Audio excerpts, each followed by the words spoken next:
Le compte de la présidence du FASO et plus précisément pour le compte du Bureau national des grands projets. Le Conseil a adopté un projet spécifique pour l'acquisition de 500 bus.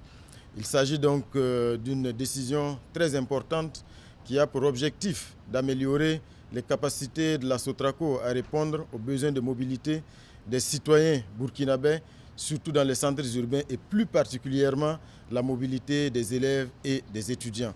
Cette acquisition de 500 bus dans le cadre de ce projet spécifique va se faire en 2 lots de 250 bus chacun. Ce projet spécifique d'acquisition de 500 bus va coûter au total 44 milliards 865 millions de francs CFA hors taxes, hors douane.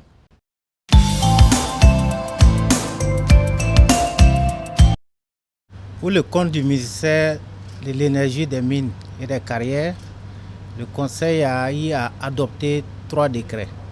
Le premier décret porte sur l'agrément, les conditions, modalités d'octroi de l'agrément, les retraits et le renouvellement des agréments dans le secteur des miniers. À travers ce décret, il s'agit essentiellement de réglementer 2 segments de la chaîne de valeur de l'exploitation minière. Il s'agit de la chaîne de transformation ainsi que la chaîne de commercialisation. À travers ce décret également, il s'agit de prendre en charge certaines activités qui n'avaient pas fait l'objet de réglementations antérieures. Il s'agit du traitement de l'activité portant sur le traitement des résidus miniers ainsi que de l'activité d'affinage de l'or au Burkina. Le second décret porte sur la mise en place, la création, l'organisation et le fonctionnement d'une commission technique nationale des mines. À travers également ce deuxième décret, il s'est agi de rendre beaucoup plus opérationnelle la commission nationale des mines qui existait de par le passé.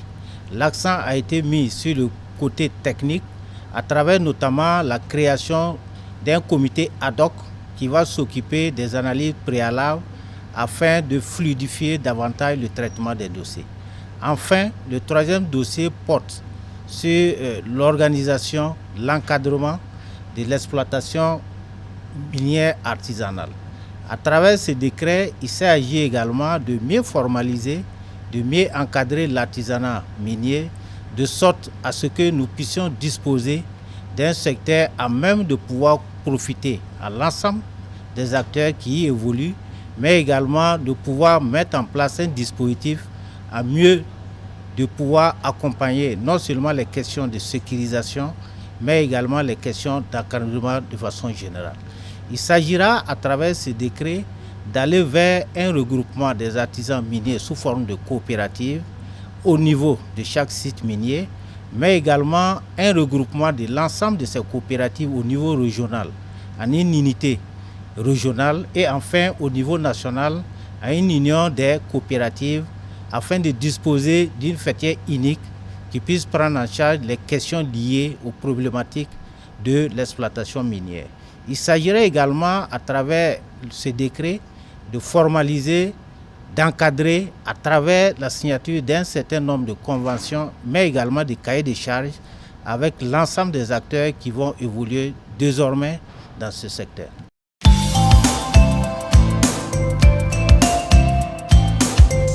Le Conseil a adopté un rapport portant réglementation de la profession de conseil fiscal.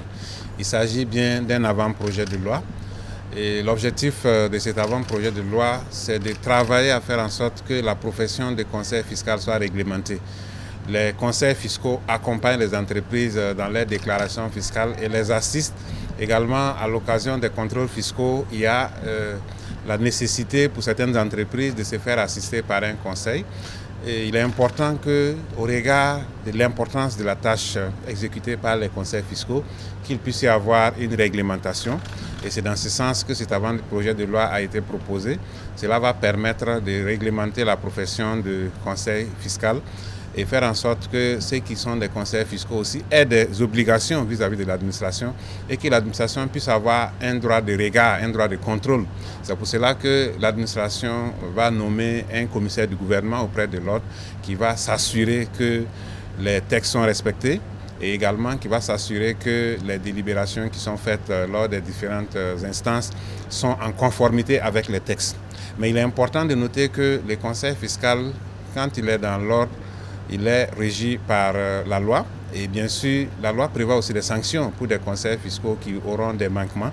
Donc cela va permettre de faire en sorte que la profession soit réglementée mais que l'administration puisse être regardante sur ce qui se passe dans le milieu et travailler à assainir le milieu pour ne pas permettre à des gens qui n'ont pas la qualification pour être experts et conseillers fiscaux de faire ce travail parce que ça peut être préjudiciable pour les ressources de l'État. Le deuxième rapport porte sur les procédures de passation des marchés publics. Il faut dire qu'il s'agit d'un texte d'application de la loi portant réglementation de la commande publique qui a été adoptée à l'Assemblée nationale. Dans ce texte, plusieurs innovations ont été apportées, des innovations qui doivent permettre essentiellement aux jeunes entreprises d'avoir beaucoup plus de possibilités en termes de marchés publics. Également aux entreprises nationales de pouvoir avoir des possibilités de postuler à des marchés publics et bien sûr de pouvoir évoluer dans leur domaine. Et on peut noter que pour les jeunes entreprises, jusqu'à des marchés d'un montant inférieur ou égal à 300 millions, il n'y a plus d'exigence d'avoir des marchés similaires. Donc ce qui va permettre aux jeunes entreprises de pouvoir postuler. Et deuxième élément, il est courant qu'une entreprise individuelle, par exemple, devienne une société. Et ce qui se passe dans la réalité, c'est que quand l'entreprise individuelle devient une société, elle n'arrive pas, selon le texte actuel, à bénéficier des expériences de sa forme antérieure. Donc, avec les nouvelles dispositions, l'entreprise individuelle qui devient une société peut bénéficier des expériences de sa forme antérieure, ce qui permet de capitaliser tout ce que l'entreprise a pu acquérir comme compétences dans le passé et expérience pour pouvoir postuler à des marchés. Il a également été prévu que pour les pénalités sur le marché public, lorsque le montant des pénalités atteint 5%, et le montant est plafonné pour ne pas dépasser les 5%, parce que effectivement les pénalités sont dues pour des cas de retard d'exécution, mais si le montant de la pénalité est exagéré, ça peut être difficile pour les entreprises. Donc le président a donné des instructions fermes pour qu'on puisse accompagner les entreprises dans ces moments difficiles et ces accompagnements ressortent clairement dans ces textes qui va permettre de faire en sorte que les entreprises, notamment les plus jeunes, puissent vraiment s'en sortir. Nous avons également prévu que pour des marchés publics obtenus par des entreprises étrangères, qu'il y ait l'obligation qu'elles s'associent à des entreprises locales en groupement pour permettre à ces entreprises aussi d'acquérir de l'expérience, de monter en puissance et bien sûr de pouvoir aussi s'en sortir sur le marché. Donc autant d'innovations qui vont permettre de renforcer le tissu économique du Burkina et de donner du souffle à nos entreprises et bien sûr leur permettre de contribuer au développement économique et social du pays.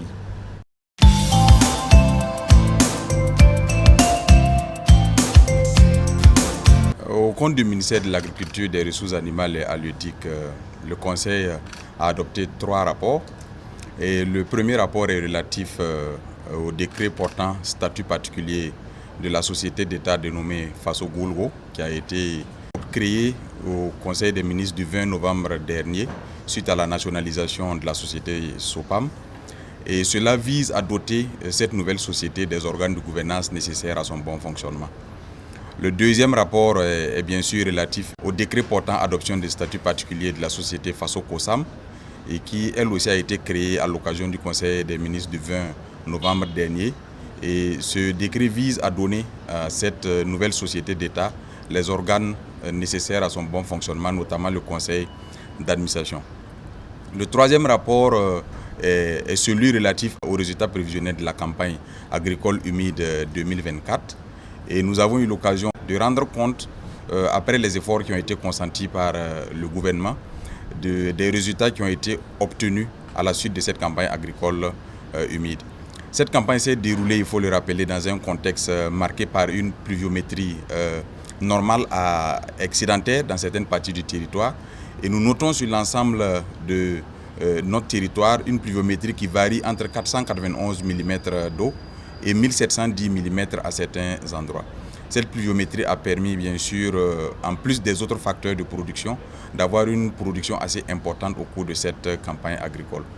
La campagne s'est également déroulée dans un contexte marqué par un changement de paradigme au niveau de l'ensemble des acteurs, que ce soit les acteurs, les producteurs, qui ont compris la vision de son Excellence le Président du Faso, qui se sont engagés, qui ont emblavé des superficies qui ne l'étaient pas depuis plusieurs années, et qui ont suivi également les conseils des différents acteurs de l'encadrement technique pour permettre d'atteindre les résultats optimums.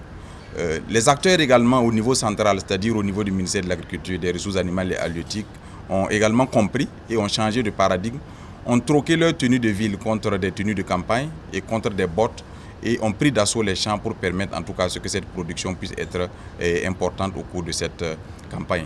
Il faut ajouter à tous ces éléments le contexte marqué également par un appui important de la part de l'État.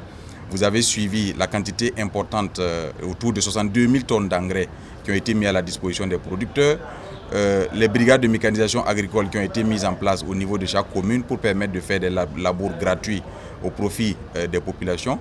Il y a également des aménagements qui ont été réalisés de manière exceptionnelle, soit en collaboration avec les producteurs, mais également avec l'accompagnement des entreprises. Et cela, l'ensemble de ces facteurs a permis d'avoir, en tout cas pour cette campagne agricole humide, des résultats assez inédits. La campagne présente bien sûr un résultat excédentaire et comparativement à la campagne dernière, nous avons un accroissement de près de 900 000 tonnes de céréales en ce qui concerne le bilan céréalier. La campagne 2023 avait un résultat de 5 147 000 tonnes de céréales produites sur notre territoire. Et cette année, au cours de la présente campagne agricole humide, nous avons une production qui est évaluée à environ 6 077 000 tonnes de céréales. Cela est véritablement important et représente un accroissement de près de 18,07% par rapport à la campagne antérieure et de 21,4% par rapport à la moyenne des campagnes des 5 dernières années. Pour le bilan relatif à des cultures qui sont assez importantes pour notre pays, notamment le riz et le maïs, qui sont des produits de grande consommation, il faut noter que nous avons eu un accroissement substantiel des résultats à ce niveau, comparativement aux années antérieures. Pour exceptionnellement le riz, nous sommes à un taux d'accroissement de près de 33% par rapport à la quantité de riz produite en 2023, qui était d'environ 500 000 tonnes. Et cette année, nous sommes à 675 000 tonnes de riz qui ont été produits sur notre territoire. Cette quantité reste bien sûr insuffisante au regard de la consommation nationale qui tourne autour de 1 million de tonnes. Et les défis et les enjeux qui se présentent à ce niveau ont été pris en compte par le gouvernement qui a également donné des instructions. Quant au maïs, nous sommes passés de plus de 1 900 000 tonnes en 2023 à 2 377 000 tonnes pour l'année 2024, ce qui représente un accroissement de plus de 300 000 tonnes, environ 400 000 tonnes en termes de maïs. Et cette production couvre entièrement les besoins du Burkina Faso en termes de consommation, aussi bien pour la consommation humaine que la consommation animale et pour le maïs. Nous attendons donc à ce niveau qu'il y ait une baisse des prix assez substantielle du coût du maïs sur le terrain. En ce qui concerne les autres cultures vivrières, notamment le voinzou, l'igname, la patate douce, nous avons également un accroissement assez substantiel qui va de 16,46% contre la production de 2023 et de environ 34,49% pour la production de la moyenne des 5 dernières années. Les autres cultures de rente, nous avons une production annuelle cette année qui tourne autour de 1 981 797 tonnes et cela représente une hausse de 11,17% par rapport à la production de 2023 et de 21,14% par rapport à la production de la moyenne des 5 dernières années. Le bilan céréalier global présenté en tout cas est positif pour la plus grande partie de nos régions. Nous avons 4 régions qui sont déficitaires, une région qui est en équilibre et 8 régions qui sont excédentaires. Pour les 4 régions déficitaires, c'est la région du Nord, la région du Sahel, la région du Centre-Nord et la région du Centre. Nous avons 8 régions excédentaires au niveau desquelles la production a été assez suffisante. Les forces de défense et de sécurité ont également pris des mesures pour permettre aux populations de récolter. Et je pense que les récoltes faites à ce niveau vont permettre d'équilibrer sur l'ensemble du territoire national. Face à cette production qui est assez importante et pour garantir un niveau de prix qui soit accessible à l'ensemble des consommateurs, il y a un certain nombre de mesures qui ont été prises par le gouvernement. notamment pour faciliter les récoltes. Il y a eu des appuis en matériaux de récolte, il y a eu des appuis en infrastructures également de stockage, il y a eu des appuis en unités de transformation. Le plus récent appui a été la remise la semaine dernière de trieuses optiques au profit des transformateurs de riz pour permettre à ce que non seulement la production soit importante mais qu'elle soit également de qualité au profit de nos consommateurs. Il y a également des mesures conservatoires qui ont été prises pour éviter bien sûr la sortie des céréales. J'en veux pour preuve le communiqué interministériel qui a été signé pour interdire purement et simplement la sortie des céréales. Et le gouvernement a instruit que des mesures fortes soient prises en collaboration avec le ministère de la Sécurité pour que les dispositions de ce communiqué puissent être respectées et éviter la spéculation qui s'observe déjà sur le terrain à travers certains acteurs qui constituent des stocks pour le moment venu les faire ressortir et augmenter les prix pour procéder à leur vente. Les perspectives pour 2025, c'est bien sûr déjà au cours de cette année la campagne sèche qui est en cours, avec un accent particulier mis pour la production du blé.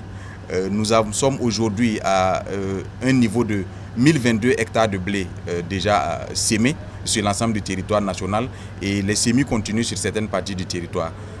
Également, le même accompagnement a été poursuivi au profit des producteurs, notamment en termes de labour gratuit, en termes d'intrants à coûts subventionnés, pour permettre à ce que la production en campagne sèche vienne encore accroître le niveau de production sur l'ensemble du territoire national. L'ensemble de cette production profite également aux éleveurs parce que les résidus issus de la production agricole et de la récolte, que ce soit pour le mil, le maïs et toutes les autres spéculations, servent comme fourrage au profit des éleveurs. Donc nous avons à ce niveau également un accroissement de près d'1 million de tonnes parce qu'en 2023 nous étions autour de 8 700 000 tonnes de matière sèche pour les éleveurs. Et cette année, nous nous retrouvons à un taux de près de 9 900 000 tonnes au profit de ces mêmes éleveurs. Cela, bien sûr, justifie un accroissement assez substantiel. Et pour les périodes assez difficiles qui vont arriver, notamment la période de février à mars jusqu'en mai, il est prévu que les sous-produits agro-industriels puissent être utilisés pour combler le déficit, bien sûr, qui est observé malgré cette production très élevée.